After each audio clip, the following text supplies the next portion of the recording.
धन चाहे कितना भी हो ऋषियत्र, मूल आवश्यकताएं तो केवल उतनी ही। तन ढकने के लिए वस्त्र, पेट भरने के लिए आहार और शरण के लिए भवन। इन आवश्यकताओं के पूर्ण होने के पश्चात जो भी है वो इच्छा है। ऐसे लोभी व्यक्तियों को अपनी मृत्यु के समय भी यही दुख रहता है कि उन्होंने क्या कुछ नहीं पाया, क्या शेष रह गया। ऐसे समय में वो एक क्षण के लिए भी ईश्वर का स्मरण नहीं करते। अपने जीवन की निरर्थकता और व्यर्थता का बोध नहीं होता। परिश्रम से हमें भोजन प्राप्त होता और उससे हमारी क्षुधा मिटती।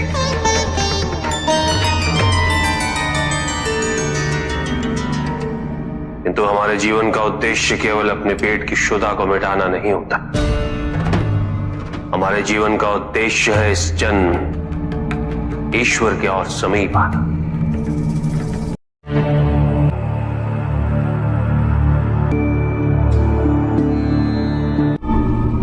शिव खाओ, नहीं खाओगे?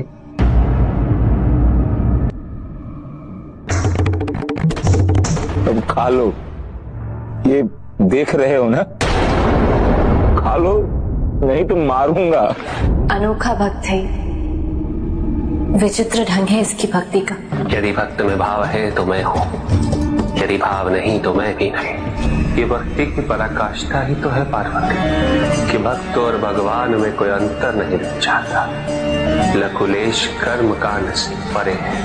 वो मुझसे इतना प्रेम करता है कि मुझ पे अपना अधिकार मानता है। ये ऐसा भक्त है पार्वती जो भगवान को भी आदेश दे सकता है, और भगवान भी ऐसे भक्तों का आदेश मान लेते हैं। अपनी अंतः से मुक्त होकर हम जितना बाहर देखेंगे उतना ही भटके, और भटकने का अर्थ है पाप की ओर अग्रसर होना।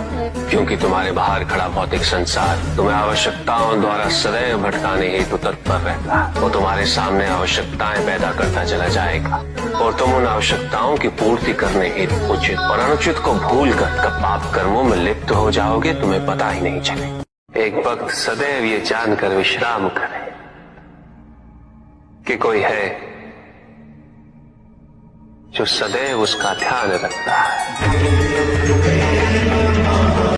जीवन कभी निरर्थक नहीं होता।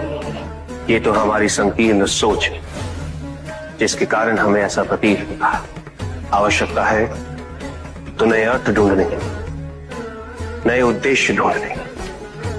मूल्यवान वस्तुओं से क्षणिक सुख प्राप्त होता है कोई, किंतु परम आनंद की अनुभूति केवल मानसिक शांति से ही प्राप्त होती है, और मानसिक शांति संतोष से प्राप्त होती है। सामवेद ये समाज की सांस्कृतिक और संगीत की आवश्यकताएं पूर्ति हेतु यजुर्वेद जो गणित और त्रिकोणमिति का ज्ञान सिखाता है। ऋग्वेद आत्मा को परमात्मा से जुड़ने का रास्ता दिखाता है।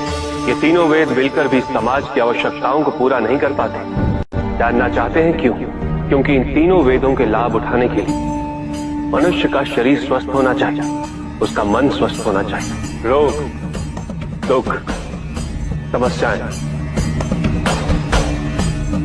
इन सब का निदान करता है ये चौथा वेद, जो आज से अनंत काल तक अथर्ववेद के नाम से जाना जाएगा।